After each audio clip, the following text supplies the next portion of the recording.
deng deng deng deng deng deng deng deng deng deng deng deng deng deng. Bismillahirrahmanirrahim.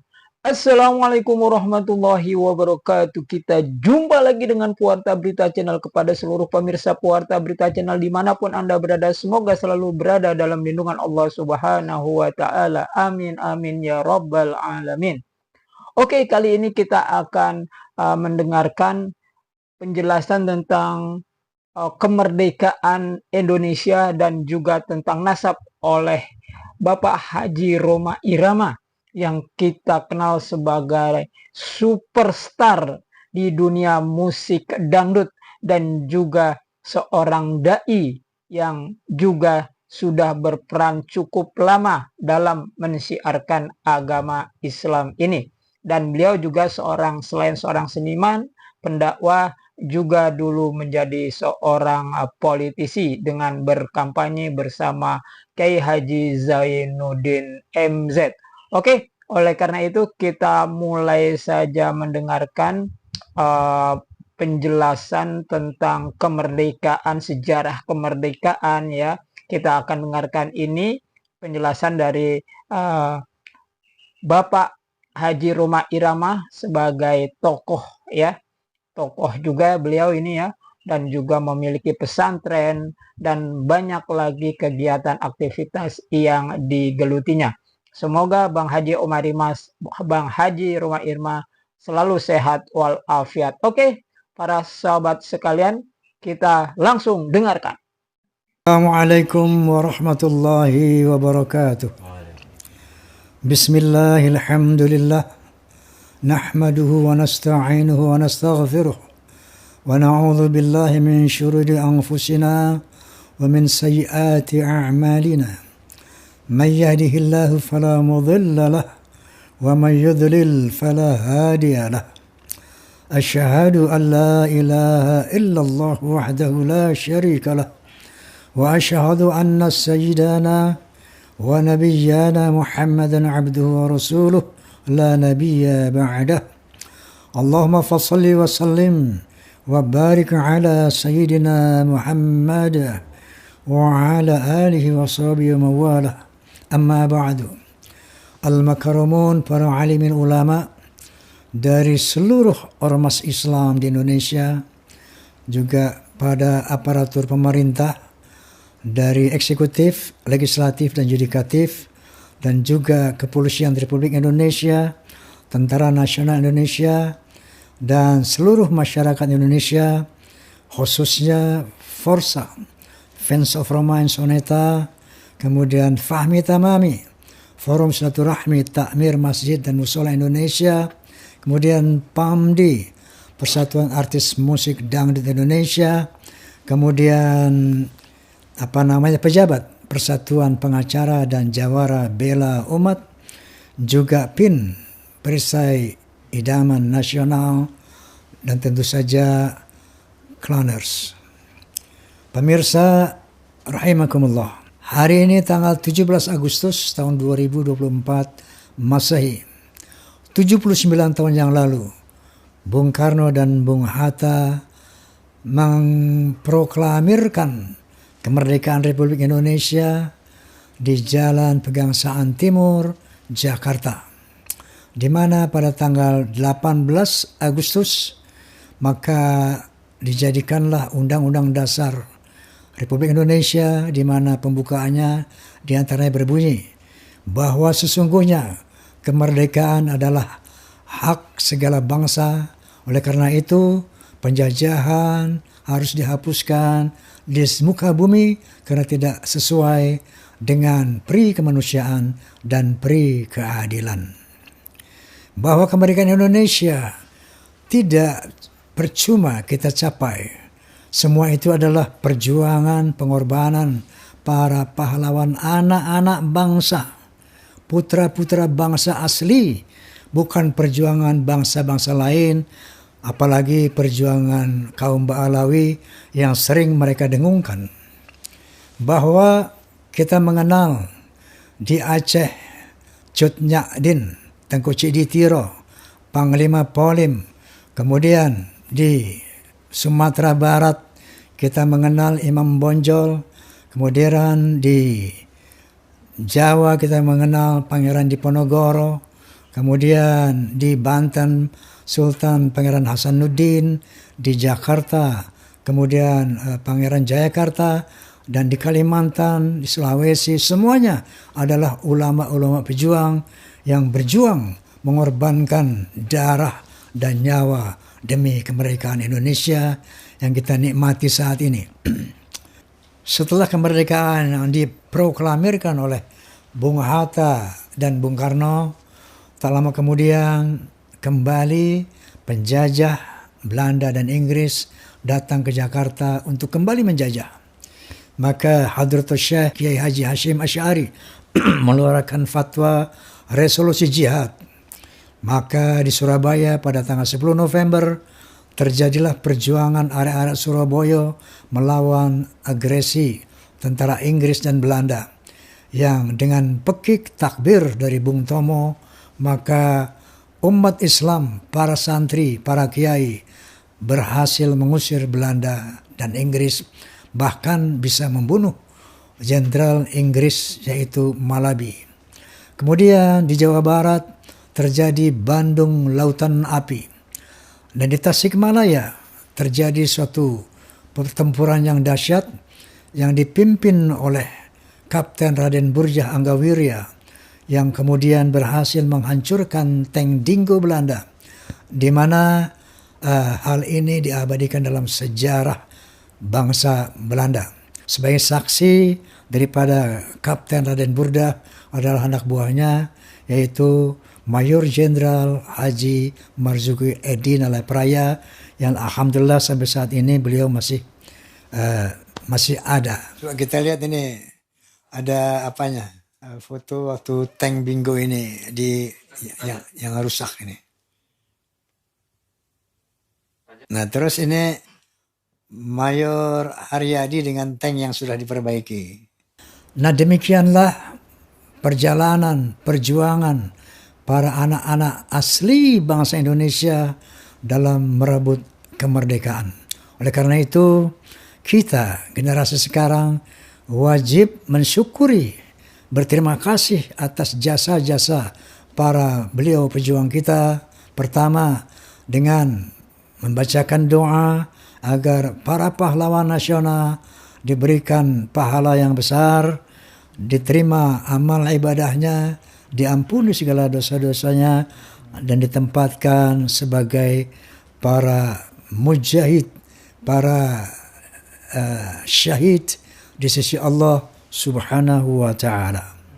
Kita mengisi kemerdekaan tentunya dengan melaksanakan apa yang menjadi cita-cita bangsa Indonesia, yaitu ketuhanan yang Maha Esa, kemanusiaan yang adil dan beradab, persatuan Indonesia, kerakyatan yang dipimpin oleh hikmah, kebijaksanaan dalam permusyawaratan perwakilan, dan keadilan sosial bagi seluruh rakyat Indonesia. Inilah tugas generasi sekarang dalam rangka mengisi kemerdekaan yang telah dianugerahkan oleh para pejuang-pejuang anak bangsa sendiri. Adapun mengenai polemik nasab, podcast Bisikan Roma telah merajut berbagai sumber dari polemik ini, mulai dari Guru Gembul, kemudian dari Kiai Haji Maduddin yang berbicara tentang nasab, sejarah nasab. Kemudian ada Gus Romel sebagai pembanding dari Rabithah Alawiyah. Kemudian ada juga Dr. Sugeng Sugiharto sebagai ahli DNA. Kemudian ada juga Profesor Menahem Ali sebagai ahli filologi. Dari sana ditetapkanlah oleh Kiai Haji Maduddin bahwa Ubaidillah sebagai keturunan Nabi dari Ahmad bin Isa tidak terkonfirmasi sebagai tokoh yang eksis selama 550 tahun. Kemudian dari sisi filologi, menurut Profesor Menahem Ali, bahwa kaum Ba'alawi mustahil sebagai orang Arab.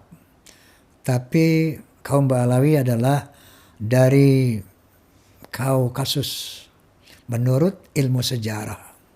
Dan menurut ilmu DNA, pakar DNA Dr. Sugeng Sugiharto menyatakan bahwa secara DNA mustahil kaum Ba'alawi adalah keturunan Nabi Muhammad sallallahu alaihi wasallam. Allah Subhanahu wa taala berfirman bahwa Al-yawma akmaltu lakum dinakum. Hari ini aku sempurnakan agamamu.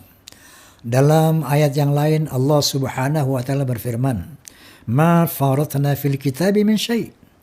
Tidak ada yang aku tinggalkan, tidak ada yang aku lupakan dalam Al-Qur'anul Karim. Semuanya lengkap, berbagai aspek kehidupan manusia tertuang di dalam Al-Qur'anul Karim. Bahkan seorang sosiolog Profesor Dr. Arnold Toynbee setelah membaca Al-Quran, beliau berkomentar, Islam is not only a religion, but it also a way of life and a whole civilization. Islam bukan sekedar agama, tapi ternyata way of life, bimbingan hidup, and a whole civilization, dan sebuah peradaban yang lengkap. Allah Subhanahu wa taala berfirman, A'udzu billahi minasyaitonir rajim. Bismillahirrahmanirrahim. Ya ayyuhalladzina amanu atti'ullaha wa atti'ur rasul wa ulil amri minkum. Fa in tanazza'tum fi syai' farudduhu ila Allahi wa rasul in kuntum tu'minuna billahi wal yawmil akhir. Dzalika khairu wa ahsanu ta'wila. Artinya, wahai orang-orang beriman, taatilah Allah, taatilah Rasul, dan pemimpin-pemimpin kalian. Apabila terdapat perselisihan antara kalian, maka kembalikanlah kepada Allah dan Rasul-Nya. Itu hal yang baik dan itu adalah jalan keluar yang terbaik untuk kalian. Nah, oleh karena itu mengenai polemik nasab, kita harus kembalikan kepada Al-Quran wal Hadis. Baik, apa yang menjadi perdebatan dari polemik ini? Pertama, mengenai Ahlul Bait. Mari kita lihat dalam Al-Quranul Karim. Siapakah Ahlul Bait itu? Apakah arti dari Ahlul Bait? Ahlul Bait secara bahasa, secara lugah. Ahlu al-Bait. Ahli rumah. Artinya penduduk rumah. Penghuni rumah. Ahlul Bait adalah orang-orang yang ada dalam rumah. Dalam ini tentunya rumah Rasulullah Sallallahu Alaihi Wasallam. Itu secara harfiah. Lalu Al-Quranul Karim berbicara. Ternyata Ahlul Bait dalam surat Al-Ahzab 28-33 yang dimaksud Ahlul Bait adalah istri-istri Nabi Sallallahu Alaihi Wasallam. Sebagaimana firman Allah Subhanahu Wa Taala, Ya ayuhan Nabi, qul li azwajika, in kuntunna turidna al-hayata dunya wa zinataha, fata'alayna wa umatti'akunna wa sarihkunna sarahan jamila. Katakan ya Nabi kepada istri-istri kamu, seandainya kamu menginginkan dunia dan perhiasannya, fata'alayna, kemarilah. Umatti'akunna, aku berikan kamu hadiah. Wa usarihkunna, dan aku ceraikan kamu. Sarahan jamila, dengan cara bercerai yang baik. Wa in kuntunna turidna Allah wa Rasul wa darul akhirah fa inna Allah ada lil muhsinati minkunna ajran azima. Tetapi apabila di antara kalian menghendaki Allah, menghendaki Rasulnya dan hari akhirat, maka sesungguhnya pahala Allah sangat besar bagi orang-orang yang muhsin di antara istri-istri Nabi. Nah, jadi dari dua ayat ini kita melihat bahwa Allah memerintahkan kepada Nabi Muhammad, kepada istri-istrinya, kalau mereka menginginkan dunia dan isinya, diperintahkan diceraikan oleh Allah. Tetapi kalau mereka menginginkan Allah dan Rasulnya, maka Allah akan memberikan pahala. Artinya orientasi keluarga Nabi, istri-istri Nabi adalah harus mencari ridha Allah, bukan dunia. Lalu ayat berikutnya Allah SWT berfirman, Ya nisa'an Nabi, man ya'ti minkunna bifahishatin mubayyinatin yudha'af lahal 'adzabu dhi'fain. Wahai istri-istri Nabi, kalau ada di antara kamu datang dengan kefasikan yang nyata, maka azabnya 2 kali lipat. Artinya kalau istri-istri Nabi itu berbuat kefasikan, azabnya 2 kali lipat. Tapi sebaliknya, wa man yaqnut minkunna lillahi wa rasuli wa ta'mal sholihan nu'tiha ajraha marratain. Tapi sebaliknya, kalau istri-istri Nabi itu taat kepada Allah dan Rasulnya dan berbuat hal-hal yang saleh, maka pahalanya pun 2 kali lipat. Nah, ini khusus untuk ahlul bait ya. Istri-istri Nabi, keluarga Nabi. Kalau dia berbuat kesalahan besar, dosanya dilipat gandakan. Tapi sebaliknya kalau dia berbuat kebaikan, kemaslahatan, pahalanya 2 kali lipat. Lalu selanjutnya Allah Subhanahu wa taala berfirman, Ya nisa'an Nabi, lastunna kahadi minan nisa, ini taqwaitunna. Wahai istri Nabi, kamu tidak seperti perempuan-perempuan lain kalau kamu bertakwa. Jadi dasar kemuliaan istri-istri Nabi adalah takwa Allah. Kalau kamu bertakwa, maka kamu beda dengan perempuan-perempuan lain. Selanjutnya Allah Subhanahu wa taala berfirman, waqarna fi buyutikunna wa la tabarrajna tabarrujal jahiliyatil ula wa aqimna shalah wa atina zakah wa atina Allah wa rasul. Dan kemudian tinggallah kamu dalam rumah, gak boleh keluar-keluar rumah, wahai istri Nabi, dan jangan berbuat kejahiliahan seperti orang jahiliyah dulu. Jangan berhias, jangan berbuat seperti orang-orang perempuan-perempuan jahiliyah dulu. Wa aqimna shalah, tegakkan salat. Wa atina zakah, laksanakan zakat. Wa athi'ana Allah wa rasul, dan taatlah kepada Allah dan Rasul. Innama yuridullahu liyudhiba ankum rijsa ahlal bait wa yutahhirakum tathhira. Sesungguhnya Allah akan membersihkan dosa-dosamu ahlul bait dan akan mensucikan kamu sesuci-sucinya. Dari Al-Ahzab 28-33 ini jadi jelas bahwa ahlul bait itu pertama adalah orang rumah Nabi. Ada satu hadis mengatakan bahwa Nabi SAW menyebutkan yang namanya Ali, Fatimah, Hasan dan Husain radhiyallahu anhum, ini ahlul baitku. Masih relate dengan Al-Ahzab bahwa ahlul bait itu adalah keluarga rumah, bukan keturunan. Nah, oleh karena itu pertama ahlul bait adalah orang-orang rumah Nabi, keluarga rumah Nabi.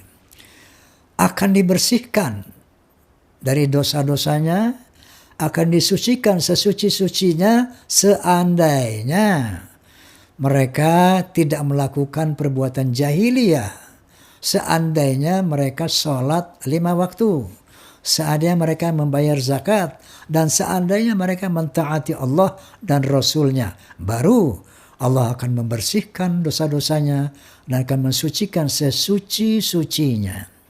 Inilah satu hal yang harus kita luruskan, bahwa ahlul bait itu satu adalah keluarga rumah tangga Nabi, bukan keturunan Nabi.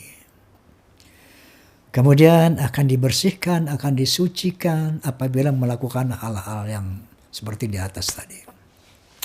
Yang kedua, ada yang harus diluruskan juga, yaitu surat Asy-Syura ayat 23 yang berbunyi Qul la as'alukum alaihi ajran ilal mawaddata fil qurba, yang artinya katakan ya Muhammad, aku tidak meminta imbalan atas dakwah yang aku lakukan, melainkan cinta dan kasih sayang dalam kekerabatan.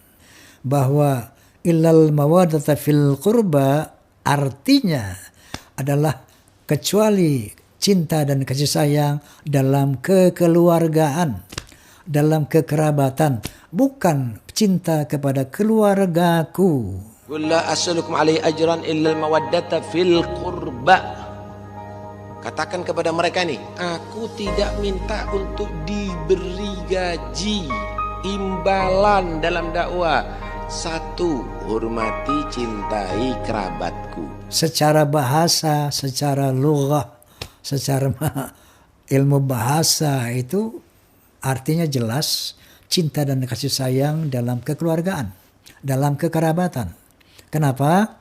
Karena asbabun nuzul daripada ayat ini adalah ketika Rasulullah Sallallahu Alaihi Wasallam bersama para sahabat hijrah ke Madinah. Di Madinah ada orang-orang kafir, yaitu kaum Bani Hajrat dan Bani Aus yang selalu bermusuhan. Mereka orang-orang bukan beriman. Tapi dengan dakwah Nabi Muhammad SAW, mereka menjadi orang-orang beriman dan orang-orang yang bersaudara, bersahabat, tidak lagi perang. Nah, ketika Rasulullah dan para rombongan hijrah ke Madinah, mereka-mereka ini sangat bersyukur menyambut Nabi SAW dan menyerahkan berbagai macam harta kepada Rasulullah. Turunlah ayat ini, Qul la as'alukum alaihi ajran. Katakannya Muhammad, aku tidak minta imbalan atas dakwahku sehingga kalian menjadi beriman, kira-kira begitu. Tetapi cinta dan kasih sayang di dalam kekerabatan, kekeluargaan. Muhajirin sama Ansor, jalinlah cinta dan kasih sayang antara keluarga-keluarga Bani Arab, Quraisy dan orang-orang Hajrat dan Aus. Jalinlah cinta dan kasih sayang, kekeluargaan.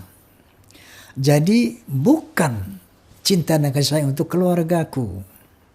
Islam adalah agama yang adil. Nabi Muhammad SAW adalah pemimpin yang demokratis, bukan pemimpin yang nepotisme. Aku berjuang atas perintah Allah Subhanahu wa taala. Lalu Nabi tidak minta imbalan untuk mencintai keluargaku, tidak. Kalau ada satu hadis yang mengatakan cintailah keluargaku, benar. Tapi jangan sandarkan ini kepada Asy-Syura ayat 23. Karena Asy-Syura ayat 23 bukan berarti perintah mencintai keluarga Nabi. Nah, ini yang harus diluruskan. Bahwa kalau kita diperintah mencintai keluarga Nabi, pasti dalam rangka menjaga kesucian Rasulullah SAW, kita harus tahu yang mana keturunan Nabi itu. Pasti kita diperintahkan untuk mencintai keturunan Nabi. Oleh karena itu, kita umat Islam harus tahu yang mana keturunan Nabi. Karena keturunan Rasulullah SAW ini banyak tersebar di seluruh dunia. Bahkan yang mengaku-ngaku turunan Nabi pun gak kurang-kurang di dunia ini.